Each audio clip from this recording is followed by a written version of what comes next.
هيا يا رفيق الدرب هيا نسلك النهج السويا في سبيل الله نمضي نقتفي فيه النبيا نبعث الحب أريجا فائح العطر شذيا نملأ الآفاق نورا وبهاء سرمديا يا رفيق الدرب هيا نسلك النهج السويا في سبيل الله نمضي نقتفي فيه النبيا نبعث الحب أريجا فائح العطر شذيا نملأ الآفاق نورا وبهاء سرمديا وإخاء صادقا عذبا نقيا أريحيا يا رفيق الدرب هيا خذ يميني يا أخي.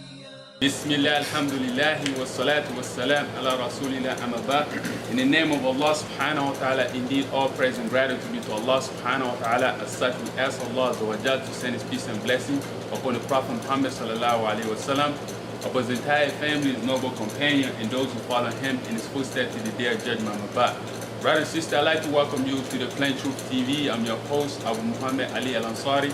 I'd like to welcome you with Islamic greeting. Assalamu alaikum rahmatullahi wa barakatuh. I hope you're in good iman and good health. Welcome to another episode of show, a Revert story in Islam. We are our brother Kinney. Assalamu alaikum. Alaikum salam, Akeem. How you doing, Akeem? I'm good, brother. How's the family? They're good, Akeem. Alhamdulillah. So tonight, inshallah, the brother will be sharing his Shahada story, his Revert story, how he became Muslim. So we'll go back with question and answer sessions. He will tell us a little bit about his background, where he grew up, so on and so forth. Are you ready? Yes, sir. So tell us a little bit about your childhood, how you grew up, what kind of environment you grew up in. I grew up in a single parent house with my mother and really one sister. You know, I got more sisters, but I really grew up with one sister. My father had gotten in some trouble before I was born, and so in order to avert going to prison, he joined the Navy. You know, because at one time that's how they used to do. You know, if your crimes were not that serious, they give you the opportunity to go join with the armed services. But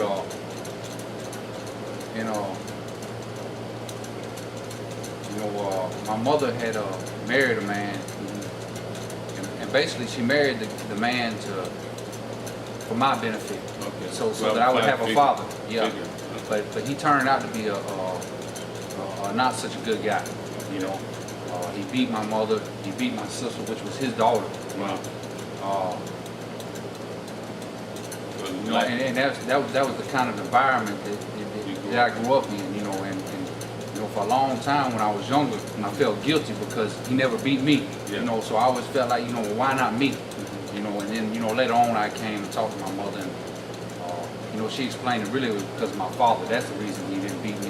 You know, it didn't have anything to do with, you know, that I was just such a good guy. Or, you know, I was exempt. You know, it was more because of fear of my father. Okay. But so the childhood was kind of rough. It was rough. You know, it was, but you know, it was happy at the same time. You know, it was rough. You know, when you're young, you don't really understand. You know, that man, you don't have stuff. You know what I'm saying? You don't understand it as much.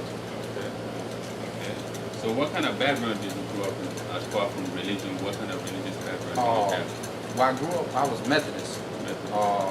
Yeah, when I was young, I got baptized when I was real young. I've always been inclined to spiritual things, you know, and even in my darker moments, you know, I still, you know, I went to different stuff, you know what I'm saying? I've always been a searcher, you know. Okay. What do they believe Baptists? What do they believe? Methodist. I'm not really exactly sure on as far as their theology, or you know what makes them different from Baptists, or you know, I'm not really sure, but so you didn't have too much idea? No, I was like 7 years old when I took, you know, I want to be part of the church, you know what I'm saying, and you know that's what I did, you know. Okay, so as far from belief system with Jesus, did you have any idea? Oh yeah, they believe in the Trinity. I know they believe in the Trinity. Son, Father, and Holy Ghost. Yeah. Yeah. Okay, that's good. So, what was your first encounter with Muslim? When is the first time you heard about Islam? Well, I was born in Murfreesboro, Tennessee. Okay. But when I was younger, you know, we were going through the issues and we moved around a lot. But my mother ended up getting married again. And so we moved to New York, Okay. Long Island, and I was going to school with a sister, and me and the sister, we were friends. You know what I'm saying? We didn't talk on anything, you know, no other kind of level. Even though I didn't really, you know anything about Islam then, but she used to wear the hijab. Her brother was in grade below us, and I remember they used to fast, but I never understood. You know, I never understood. You know, and then later on in life, you know, it started clicking. It started clicking. I started, man, she was Muslim. You know what I'm saying? She had, you know. So that was like your first encounter with Islam, but you didn't really get it clicking. Like, okay, this is Muslim or No, I didn't understand. You know, I just knew that she dressed a little different. That's all I knew. You know what I'm saying? And she was a good person. okay, she didn't give you no type of dawah or anything. No, about you know, we Islam? were young. You know, we were. I want to say I might have been like 12, 13 years old at that time. And you know, we were in a school. She was the only Muslim. You know, her and her brother were probably the only Muslims I seen there. You know, even looking back, that's the only, you know, two that I seen. But you know, she probably didn't feel comfortable. Okay. So what kind of, how did you come to know about Islam, basically? Well, I had that experience, and then, you know, when I was growing up, I became worse and worse. Okay. You know, I started using drugs and getting high all the time. You know, I wanted to be the guy that, no matter what anybody else did, I wanted to do more. You know, wow. You go to that stream. Yeah, if they drink, I want to drink more. If they want to get high, I want to get high more. So I started getting in trouble, and then eventually, and this is the funny thing, they had a movie out.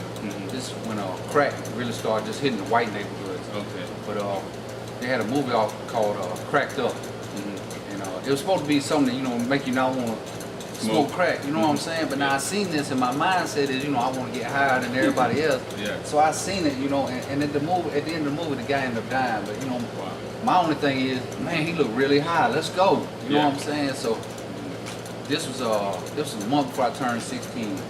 So I started smoking crack about a month before I turned 16. Wow. Yeah.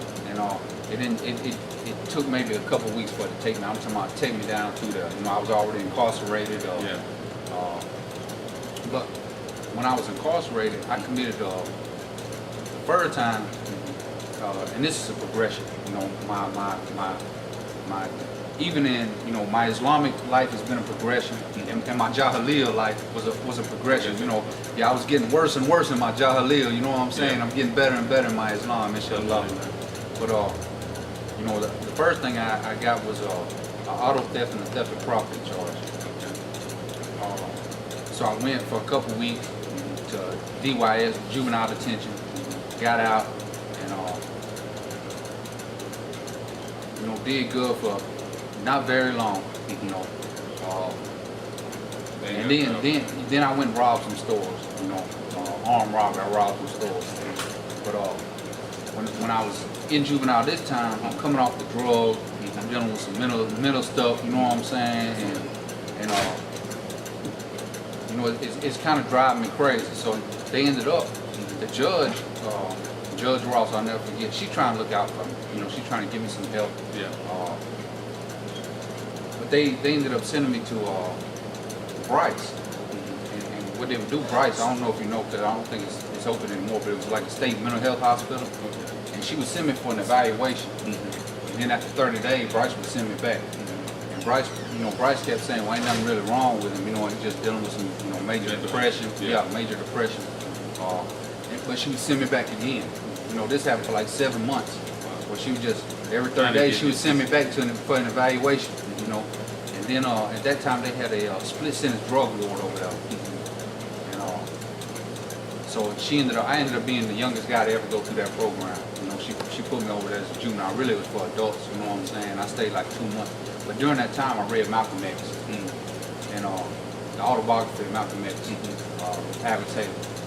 And it touched me, you know, it inspired me, you know, and I still wasn't there yet, but it was enough. Yeah, and once again, like, I didn't understand that the sister was Muslim. Yeah. I didn't really understand everything that I read. You know, I didn't understand the part where he went on Hajj and he seen, that white people could be Muslims, you know, Yeah. because the only thing I was doing, you know, like I said, I was young, and I would run around talking about, man, I'm gonna be the next white Malcolm X. I'm gonna be the next white Malcolm X. You know, this was my, you know, that's how you inspired I you. was inspired, you know, but you know, and that was really my first, you know, with Islam, yeah. So what did you learn when you read the life of Malcolm? Man, it was just, it was the fact that he was able to move people, you know, and I watched Sheikh Khalid Yasin, you know, when we get further on in, you know, I'll tell you where I got hit with Sheikh Khalid Yasin. But Sheikh Khalid Yasin, he said something real good one time, and really he was dealing with Malcolm X, but it goes for all of us, you know. You know, he said that, you know, nobody has made this deen great. Nobody. Malcolm X, anybody else, you know what I'm saying? There's no disrespect to Malcolm X, but we have to understand that there's a lot that makes us great through the religion. Yeah. You know, that we don't have any impact on the religion.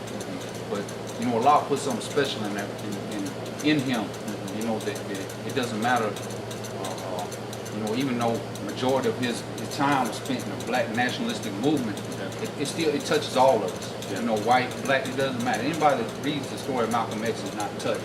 Especially people that come out of criminal background. Yeah, they can relate to him. Yeah, because this man came out of it, you know. So, but yeah, and this is what the change, you know, the transformation. Yeah. You know. That's what really affected you. Yes. Okay, so what would led you to become Muslim? What is it that to learn about Islam? I said that this religion right there is for me. Well, this is what happened. I got out from the like I said, it was a progression. My Jahiliyyah life was a progression, and I got out in 1991. I think I won't say I got out like October or something like that.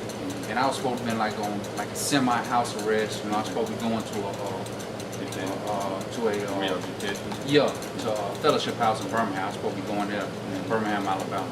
I was supposed to be going there every day, hanging out, going through classes over there, and I did good for a little while, but not long. You know, I ended up getting kicked out of there because somebody had seen me in a drug neighborhood, so they ended up urine testing me, and I got crack back in my system. Then, you know, later on down the line, I met a female, and you know, she was off into the same kind of lifestyle. You know, not really the crack lifestyle, but she was off drinking and stuff like that. And yeah, and it, you know, when I met her, it probably was a couple days before I just, you know, went back into it. Now it wasn't really the crack. Now it's the alcohol. You know, it just, you know, changing and changing and changing. But you know, when I ended up, you know, I was in a gang. I joined a gang while I was in DYS. Okay. And when I got out, you know, I was really on it. You know what I'm saying? I was in it. Yeah. And you know, me and some more guys, and I'll never forget this because my mother had begged me that night, and my mother had got so accustomed to me being drunk, high, staying out, doing whatever I want to do. She never said anything to me, you know. And I said that one moment. this one night, my mother begged me not to leave the house. She begged me. She said, "Please don't go." You know what I'm saying? I'm like, "Man, you tripping? Yeah. You know, I'm going. I don't know what you got going on. I'm finna go." Yeah. But man, we ended up meeting somebody else, and what I thought was gonna be like a robbery, and we're gonna take some drugs, and it turned into a whole bunch more. You know what I'm saying? Like I said, my progression became worse and worse and worse. But this was it. You know what I'm saying? So I ended up, I got for those crimes there, I got 25 years. Wow. Yeah, and yes, and I did every day of it, you know, and a lot. 25 years? 25, the whole quarter. And Allah subhanahu wa ta'ala, he took care of me the whole way. I had no problems, I keep none. How was the experience in prison? It's prison. You know what I'm saying? It's not a good place to be, but I met some really good brothers, especially inside the Islamic Ummah. You know, and that's really the thing. If I couldn't get nothing else across, if my story doesn't do anything else, man, we got to help these brothers that are coming out of prison.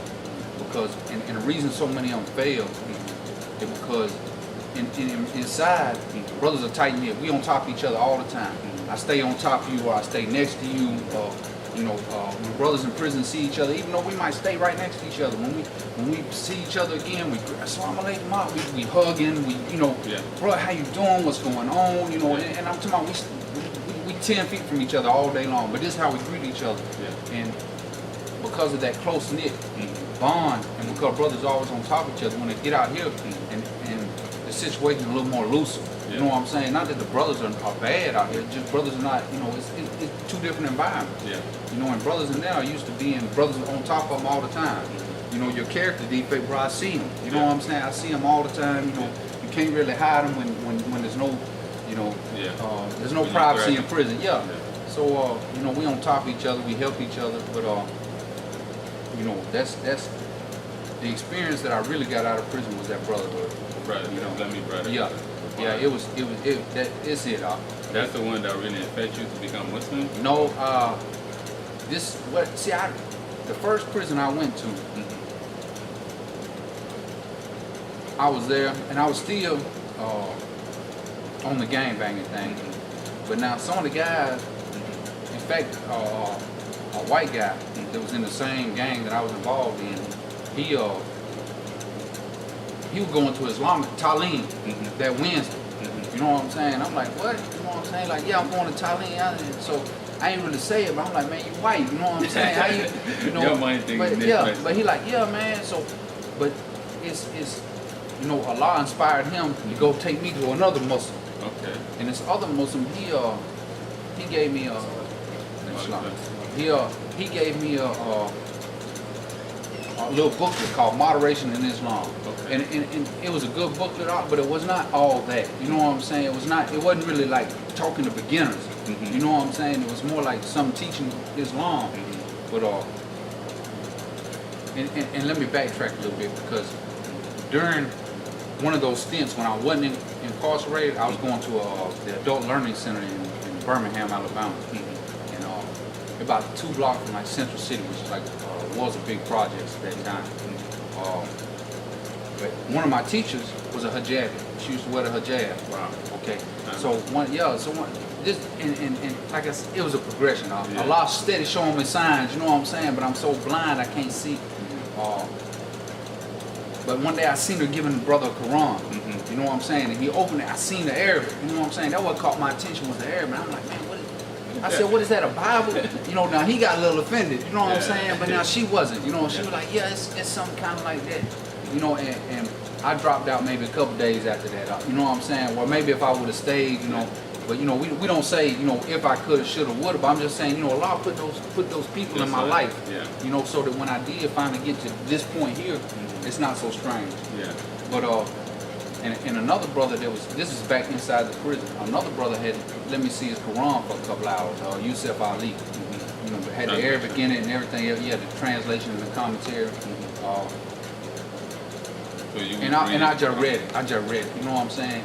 But now the next day, or maybe 2 days later, it was either the next day or 2 days later, I'd already gave the brother back his Quran, but I still had the little booklet. I ended up getting some trouble, so I got transferred. In Alabama, they call it C-51, like emergency transfer, But I got transferred to another prison, and I was put in solitary confinement.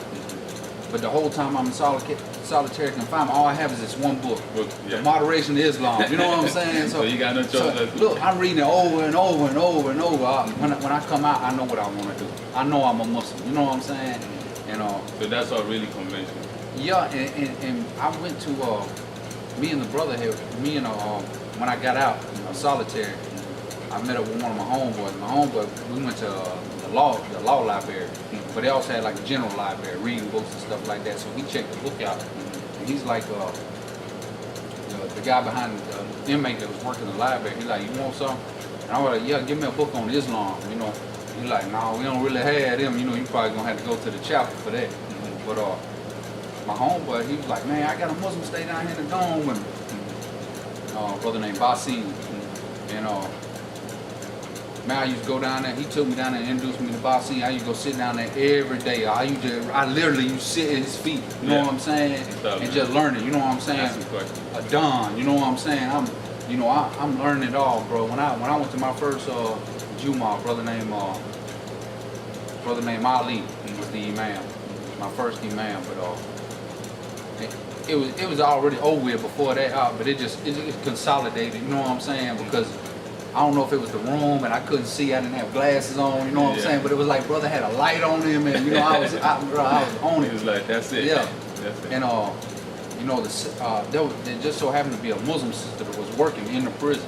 You know, and I don't really know about, you know, how okay that was. You know what I'm saying? But at that time, it was perfect for me, because she said we were talking one night, and she happened to be working my cell, and she was like, I hadn't took my shahada, and she was like, bro, what you gonna do if you die? You know what I'm saying? I said, what do you mean? She like, well, you won't die no Muslim. You know what I'm saying? Yeah. But it spooked me so bad that I went right down, and I was like, man, look, at 3 o'clock in the morning, I'm down there at the imam bed, to my look, bro, I gotta take that shahada. You know what I'm saying? So, but you know, alhamdulillah, that's, you know, that was my progression. Okay. So once you became Muslim, how long you been Muslim now? Since 1993. How many years is that now? 24. 24 years. MashaAllah. That's good. What kind of challenges did you face when you became Muslim? Well, especially in the prison system. Especially in the prison system, a lot of people don't understand about the real Islam. Islam. The Nation of Islam has more of a hold on people's mind as far as like what Islam is in this. Well, yeah, really a lot of times in the West in general, in America, you know, a lot of people, they look at Islam and, you know, that's what they see. Yeah, you know what I'm saying? Yeah, so they be like, white Muslim, you know what I'm saying? So you know that now they thinking something else. Yeah, you know that. But you know that was one of the challenges. You know what I'm saying? But it wasn't that big. You know, my biggest problem was actually living life like a Muslim. You know, I had the spirit when I first took the Shahada. I had the spirit. I was bringing folks to Jumu'ah like every other week. You know what I'm saying? I'm bringing new people, and but I wasn't praying. Is it because you didn't know how to pray? No, it was because I wasn't disciplined. You know what I'm saying? Because and you know how sometimes you can know something logically, but it hasn't hit your heart yet. Yeah. So I knew Islam was the truth, and I knew Prophet Muhammad was Khatam Nabiyyin. You know what I'm saying? I knew he was the last seal of the Prophet. But you know, all the time my actions didn't really line up. So it was a journey. Yeah, it was a journey. You know, and then what makes you think, you know, that was kind of like, it's like your belief system is contradicting your actions? Why is that? Yeah, but see, the whole time then, bro, I'm feeling like a hypocrite. You know what I'm saying? I'm like, man, I'm a hypocrite. You know, I go to Jumu'ah, and in Alabama, you know, really the inmates are the ones that, you know, we selected the imam from among ourselves, and it's one of us that we give Jumu'ah or whatnot. You know what I'm saying? The imam will be giving Jumu'ah, and he talking about prayer, and I'm thinking, man, I ain't he's talking about me. I'm a hypocrite. You know, but I'm thinking, bro, but I'm so sorry. You know what I'm saying? That I still can't, you know, I'm still not, you know, I try and I might do like 4 prayers in a row, and then I just fall right back off again, you know, so it was, you know. It was a struggle. Yeah, but then at the end, bro, maybe about 4 or 5 years before I got out, man, Allah just started dealing with me, man. I'm talking about he started tugging at my heart, and it got to the point, bro, and I got so accustomed to people not seeing me pray that now I'm ashamed to pray. You know what I'm saying? It's like the opposite, you know, because for like 3 years I didn't really associate with the Islamic community or anything like that, you know, at another prison I was at. But now I'm kind of ashamed to pray, but every night I get up there on my bed, bro, and I pray. I be like, oh Allah, man, just give me the courage to make you pray. Give me the courage to go and get down there, you know what I'm saying? And you might already start going to Jumu'ah and everything else, but and then I did away with one prayer rug I had. I ended up ordering another one. When I got that one in, I made that prayer, that first prayer, I ain't missing none since. I done had to make kata for a couple of them, but I ain't missing none, you know what I'm saying? But that's good, that's good. So practicing is kind of challenging. What about your family member? What kind of reaction did you get from your family and friends when you find out you were Muslim? friends outside of the dean, I really didn't have any because the ones that I had on the street, you know, I kind of just left them behind. You know, and some of the ones that I caught up with like years later, when cell phones and stuff hit the prison system, some of them I talked to again. I was like, man, why did I even talk? You know, even the woman that I was dealing with at the time before I got incarcerated, you know, I talked to her and I'm like, man, what was I thinking? You know what I'm saying? You know, where was my mind at? But you know, and so I kind of just left them behind. I let the past be the past. But as far as my family, my mother, you know, and my sister, well, I got 3 sisters, you know, but I only really grew up with one. One, she was a baby when I left the street. She was like 3 years old. But I don't really know how she feels, but I know my mother and my stepfather, I know they've been very supportive. You know, they've been very supportive.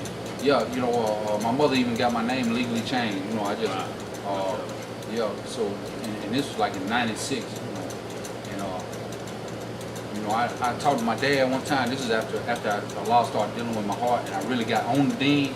And I was talking to my stepdad, or my dad rather, you know what I'm saying, because he raised me. You know, he the one did everything for me, and still doing it now.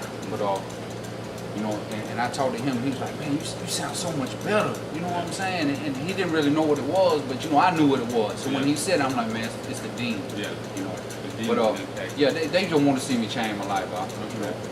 What kind of impact it's gonna have on your life when you revert this? Man, it changed everything. It changed everything. When Islam actually hit my heart up, even before then, even when I just had the spirit, but I didn't really have the actions to go along with it, bro, Islam changed.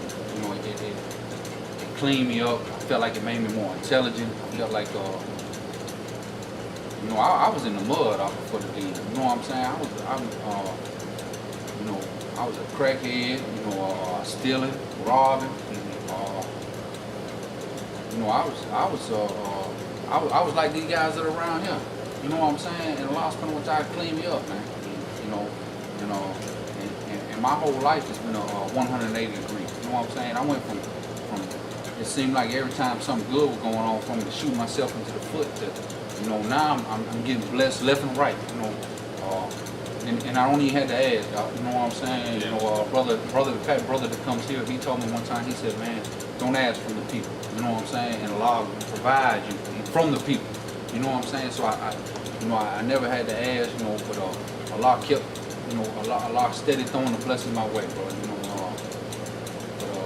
you know, as far as life change, man, it's been totally transformed. Yeah. So basically, your around life is flipped. Yes. Once you start practicing the deed. Bro, when I started practicing the deed, you know, bros used to be like, people I used to hang around inside the prison system, they used to be like, man, you know, 'cause they make alcohol in there too. Yeah. You know, and they got drugs and they got everything else, and they be like, bro, what, you know, what's going on with you? What's up? You know what I'm saying? I'll be like, nah, bro, you know what I'm saying?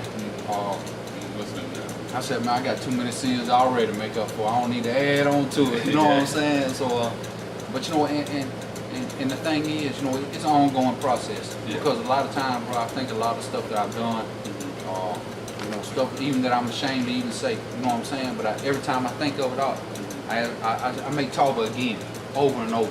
You know what I'm saying? I continue to make tawbah for the things that I've done. You know what I'm saying? Because some people I'm unable to right the wrongs that I did. Yeah. You know, I'm unable to fix it for them. You know what I'm saying? I don't know how, you know, what I've done or what I've played a part in has affected them. You know, but you know, still, you know, I ask Allah for tawbah every time I think of it. You know what I'm saying? Because, you know, it's you know, if they have to live with it, then I should too.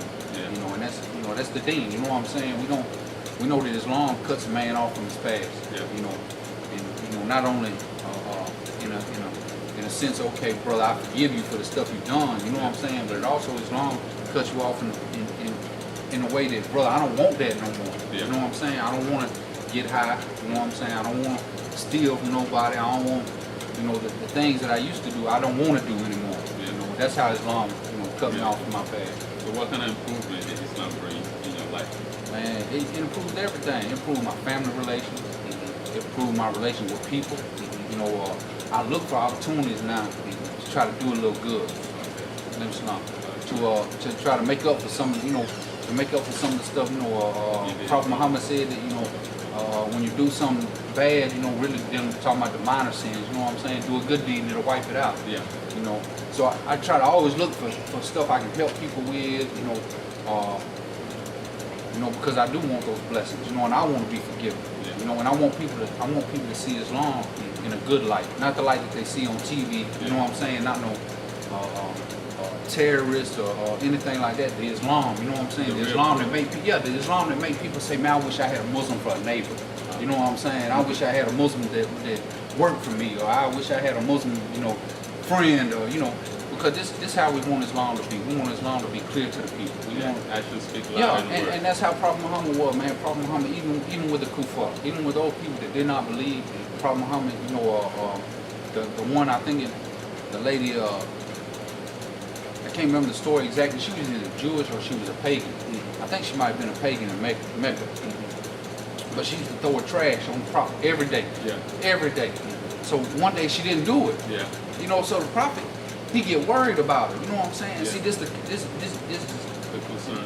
and this is Islam, bro. Yeah. You know what I'm saying? That, you know, hey, bro, you did me wrong, but I'm concerned about you because, and one of the authors of Ali is that, you know, people are two kinds. Yeah. They're either your brother in religion or they're your brother in humanity. You know what I'm saying? So, you know, that's how we have to look at people. You know, and that's what Islam has made me want to do. Okay. You know? To be a better person in the society, to better the society as a whole. Yeah, most definitely.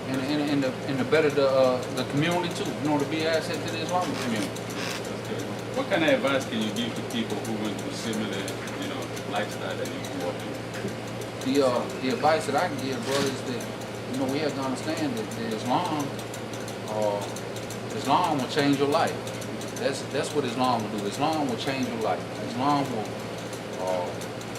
Allah make miracles happen every day. You know what I'm saying? Because you know, my story is not unique. You know what I'm saying? It might be unique that I'm here able to tell it. You know, but my story is not unique. It's thousands of brothers. You know, that are doing the same. They're going through the same thing. You know, Allah subhanahu wa ta'ala says in Surah Muhammad, you know what I'm saying, that those who disbelieve and hinder from the path, He makes their deeds void or batil. You know what I'm saying? He makes them no good. You know, they don't really do anything. But whoever believes in Allah and His messenger and barely is, you know, is the truth, you know, from His Lord, you know, then Allah, the word is, He'll make them ba'al. But it means it to rectify everything, the physical and the spiritual. You know what I'm saying? And the thing is that, you know, people that are going through my situation, you got to study this deen. You got to study this deen. You got to find out about Prophet Muhammad. Don't look at the TV. You know, we have to really look, and for the Muslims, you know what I'm saying, we have to realize, you know, because I see it so much, bro, that some of us have gotten away from helping these people that are going through these situations. You know what I'm saying? And you know, that we know even inside the Islamic community, you know, there's some brothers that are having issues, you know, and we have to help them too. Yeah. You know, we have to help them too, bro, because that's what, you know. You know, and all of us are not the same, bro. Yeah. You know, all of us do dirt. You know what I'm saying? But Allah hides some of our dirt better than He does others. You know what I'm saying? Some people's sins are more apparent. But you know, I really believe wholeheartedly that Islam can change anybody. You know, and I seen it, you know, through my years in prison. I seen people that were some of the that you would think were some of the foulest people, and they get Islam, brother, and you know what I'm saying, man, it's beautiful. You know what I'm saying? I used to tell brothers, man, those are the brothers I love the most. Those brothers that were the ugliest in the Jahiliyyah and become Muslim, man, because some of them brothers are so beautiful. You know what I'm saying? But you know, and Islam and Allah will do it for all of us. What kind of advice do you give to people or Muslims in general mass of Muslims? First and foremost, we got to help these brothers coming out the joint. We got to help these brothers. We got to have some kind of support system for these brothers, because these are like special needs brothers. You know what I'm saying? You know, Imam Hassan al-Banna, the brother that started the Muslim Brotherhood, you know what I'm saying? I'm not talking about his organization, I'm just talking about something that he wrote a letter to a student that was studying in the United States a while ago, and he told his student, said that, man, don't stay away from the sins, because once you engage in them, they're very hard to get rid of. Yeah, to come away from, you know what I'm saying? Once you've tasted the sweetness of that sin, you know, it's hard to, you know, it becomes a habit very easily. But, you know, the brothers coming out of the joint are brothers that have tasted those sins, you know what I'm saying? And they need that support in order to stay away from it. And I think that's why so many brothers fail when they come out, you know. We have to have some kind of program to assist them. Yeah, you know what I'm saying? Something set up in these Islamic centers out there. You know what I'm saying? Not necessarily going behind bars. You know what I'm saying? That's good too. But brothers need help when they get out. You know. That's good. That's a good idea. What kind of plan you have for that? When I get myself, I'm still talking to the brothers daily that I was incarcerated with. You know, I'm still, you know, I've been able to help them brothers, you know, with certain things, you know, some videos, which is not much, you know what I'm saying? But now, you know, I'm telling brothers, hey, bro, you come out here where I'm at, bro, I got you. You know what I'm saying? It might be a struggle at first, but you know, just get out here. You know what I'm saying? And see, I'm not from Atlanta. You know, I came here because I seen the Muslims were here. You know, all the Muslim communities here. You know, I'm thinking, man, I not have no problems in Atlanta because all the Muslim communities here. You know what I'm saying? And it didn't really work out exactly like I thought it would. It worked out like Allah wanted to. You know, and maybe some of it was to let me see that, hey, man, everything is not as it should be. You know, out here. You know. But you have to try to make a change. Yeah, and it's on me. You know what I'm saying? That's why Allah let me go through it. You know what I'm saying? It's not on these brothers here that ain't been to prison to say, you know what, this is what we need to do for the brothers in prison. You know, but and not just that. You know, really, we as a community need to work on our deeds. You know what I'm saying? Sometimes, man, we've been on the defensive so much that we stuck on defensive. You know, and that. You know, we need to learn how to just, you know, be, you know, accept some of the criticism that people throw at us and help these people anyway. Yeah. You know, and help these, because, you know, that's how Prophet Muhammad was. You know, if you look at what Prophet Muhammad told the people when he first went to Medina, you know what I'm saying? You know, the Muslims, you know what I'm saying? Yeah, give invitations, accept invitations, give gifts, you know, feed the people. Yeah, you know what I'm saying? Give the greeting, let everybody know everything's all good, you know what I'm saying? That's what we need to go back to. You know, that's what I think we're missing. Inshallah. I think I know someone who is involved with the prison system, Imam Ishmael. So inshallah, when we finish, I'm going to pass up his number so you can get acquainted with him and talk about the projects about helping people who come out of prison. You know, sometimes we wish someone else do it, but if Allah put us in that situation, we got to take the step and do it. You know what I'm saying? Because it's hard to point the finger when you know what I'm saying, when you sitting there. You know what I'm saying? Ain't nothing wrong with you. So yeah, definitely. So you wanted to read some verses from the book? No, I just said them, bro. It was the 2 verses out of Surah Muhammad. You know what I'm saying? We're talking about, you know, you know, those that disbelieve, man, Allah, their deeds never get them what they think is gonna get them. You know. But then once you believe, you know what I'm saying, Allah He'll rectify your situation, He'll rectify your soul, He'll rectify your spirit. You know? And that's basically it. You know what I'm saying? Any final words before we close it out? No, I appreciate this opportunity, because this is what I want to do when I come out of prison. You know what I'm saying? But I ask Allah subhanahu wa ta'ala, man, that you know, maybe somebody see the video that is going through what I went through. You know, and maybe Allah subhanahu wa ta'ala he'll touch their life. You know, through something that I did. You know what I'm saying? You know, or maybe he'll make them to understand that, hey man, there's always hope. You know what I'm saying? But you know, you gotta grab it. You know what I'm saying?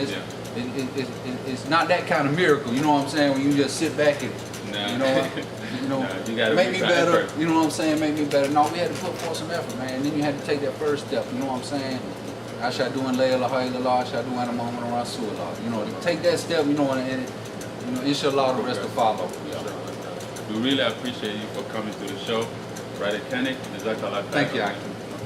So we'll conclude here. سبحانك وبحمده أشهد أن لا إله إلا أنت واستغفرك وأتوب إليك. السلام عليكم ورحمة الله وبركاته. السلام عليكم. دستورنا القرآن من يرتضي أن ينتمي لعدوه شيطان